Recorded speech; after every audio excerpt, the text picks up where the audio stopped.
وزیر دفاع خواجہ آصف قومی اسمبلی میں ببانگ دہل صوبائی حکومت کو للکار کر کہتے ہیں کہ ہم آپریشن کر رہے ہیں اور ہم بالکل آپریشن کریں گے، تو پھر اب آپ خود ہی حالات کی سنگینی کا اندازہ کر لیں کہ اتنے نازک حالات میں ایک غلط افواہ یا خبر ملک میں کس طرح آگ لگا سکتی ہے۔ ویسے شکر ہے کہ وزیر اطلاعات کو اس خبر کی تردید کرنے کا بروقت ٹائم مل گیا ہے، ورنہ اگر تھوڑی دیر مزید ہو جاتی نا تو پورے صوبے میں کس قسم کا خطرناک بیانیہ بن جانا تھا۔ ویسے بھی اب عوام کو سیاستدانوں پر بھروسہ وہ کم ہی رہا ہے۔ اس پر مجھے وہ لطیفہ یاد آ گیا کہ ایک ڈاکو کسی امیر شخص کے محل نما گھر میں لوٹ مار کی غرض سے داخل ہوا اور گھر کے سربراہ کو اس نے پسٹل کے زور پر یرغمال بنا دیا اور وہ چیخا کہ اپنی ساری رقم مجھے دے دو۔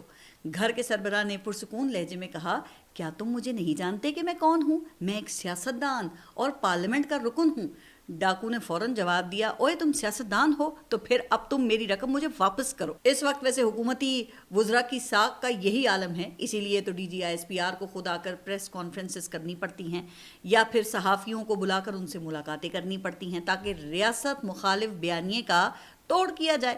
دوسری طرف سانحہ گل پلازہ سے متعلق جو خبریں ہیں وہ بھی آنے کا سلسلہ بھی جاری ہے، اور گزشتہ روز گورنر سندھ کامران ٹسوری سانحہ گل پلازہ میں شہید ایک شخص کے گھر تعزیت کے لیے گئے اور پھر میڈیا سے وہاں پہ ان کی گفتگو بھی ہوئی جس میں انہوں نے سندھ حکومت کے اوپر شدید تنقید کی۔ کامران ٹسوری نے یہ کہا کہ سیاست کرنا ہے تو ہم تیار ہیں، لیکن پہلے 88 لاشوں کا جواب دیا جائے۔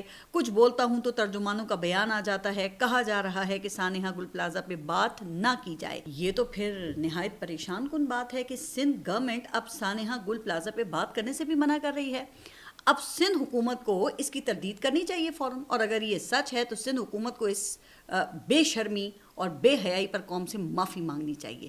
ایک تو چوری اور اوپر سے پھر سینہ زوری کی تو یہ اعلیٰ مثال ہے۔ غضب خدا کا کہ آپ کی نااہلی کی وجہ سے 88 جانیں چلی گئیں، اور اب آپ یہ چاہتے ہیں کہ اس سانحے پر بات تک نہ کی جائے۔ کم از کم آپ حبیب جالب کے ان الفاظ کا ہی کچھ خیال کر لیں جو ساری زندگی آپ کے لیے جنرل ضیاء الحق کی آمریت سے لڑتے لڑتے وہ اس دنیا سے چلے گئے۔